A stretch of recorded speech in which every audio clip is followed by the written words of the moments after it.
But who would the victim of domestic violence call if the abuser was one of us? How would your agency respond to a family violence call in our family?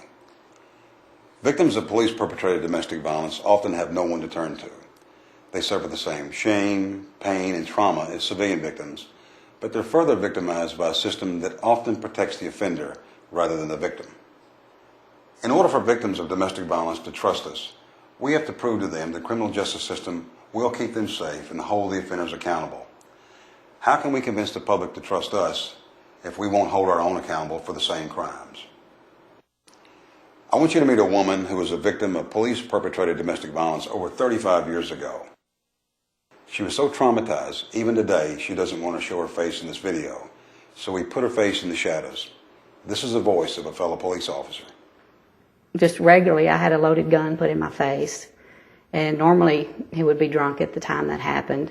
And it got to the point where I just, it was like, God, just let me die, let him kill me, and I'll be out of this misery. That was the only way I ever thought I would be out of it. When I went to work, he would be just driving by. If I went to the grocery store, he would drive through the parking lot. It even got to the point where he stood outside my bedroom window and watched me.